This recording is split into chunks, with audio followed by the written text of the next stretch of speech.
Ladies and gentlemen, it is a great honor to receive this award tonight, named for my dear friend and colleague, Thomas Szasz.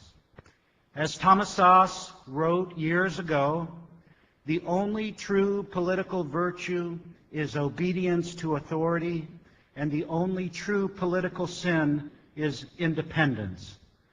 Independence renders authority useless, and that is what infuriates it so. You've undoubtedly been told you're mentally ill for daring to say that the emperor called psychiatry has no clothes, not to mention stupid and unscientific. At least this is what some of my colleagues say about me at one university. So if this is something that has happened to you, I'm here to say that you are not alone. The controversy regarding the myth of mental illness and psychiatry is not about science or medicine, it's about power. When psychiatrists start agreeing with you, well then perhaps you ought to reconsider your position. Something may be wrong. So I'd like to say a few disobedient things, which is especially true because I was trained as a psychologist, and when a member of the profession criticizes its own, it's considered especially sacrilegious. What do we know that is true, that the cult of psychiatry keeps telling us is false?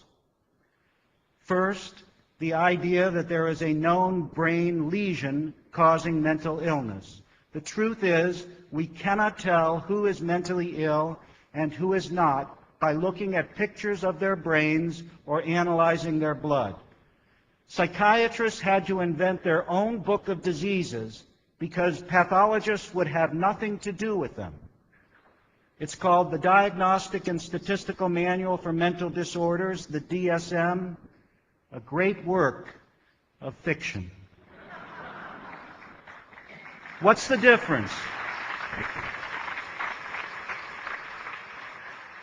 What's the difference between the DSM and a scientific book of disease? Every disorder in the DSM is invented.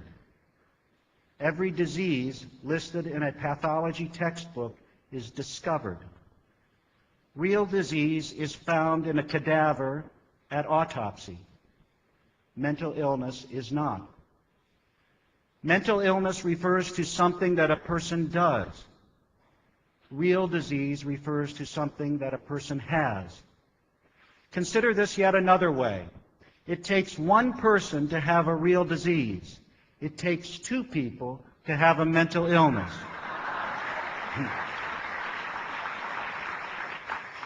If you're alone on an island, you could develop a real disease like cancer or heart disease, but you cannot develop a mental illness such as hyperactivity or schizophrenia. This is because mental illness is always diagnosed on the basis of some sort of social conflict. When people do something that others find objectionable, they can be diagnosed as mentally ill. If the person doing the diagnosing is more powerful than the person diagnosed, then there is trouble. In this sense, the diagnosis of mental illness is always a weapon. Not so when it comes to diagnosing real disease.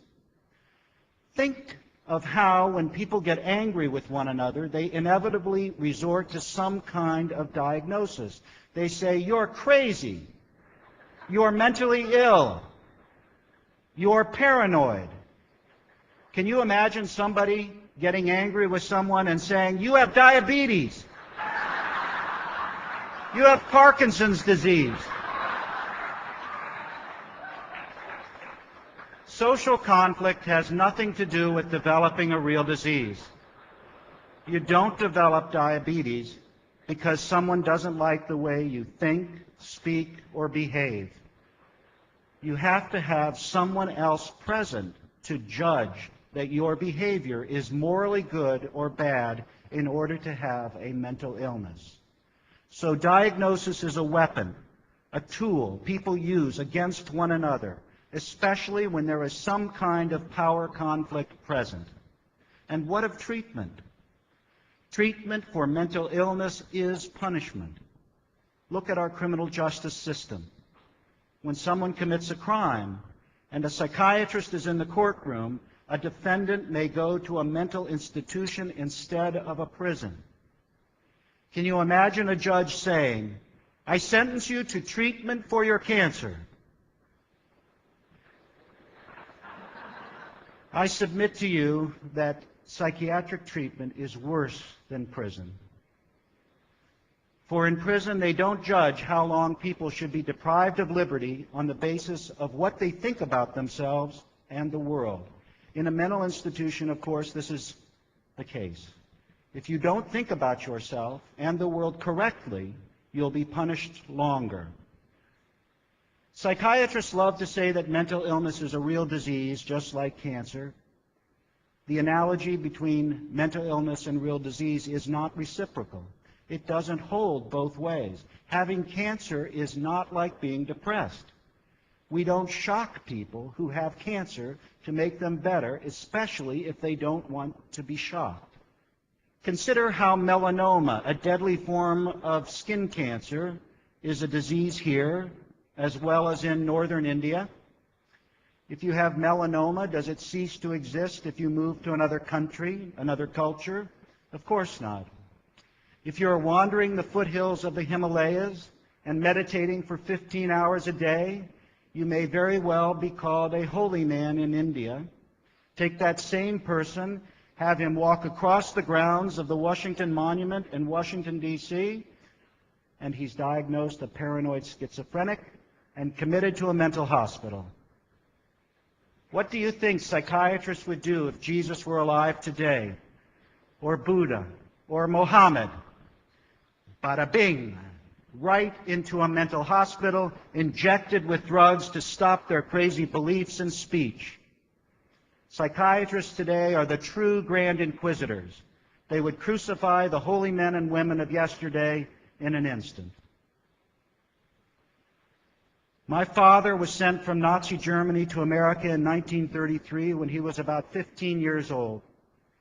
From the time he was sent out of Germany by his family because he was a Jew until his dying day 5 years ago, he had nightmares that the Nazis were persecuting him.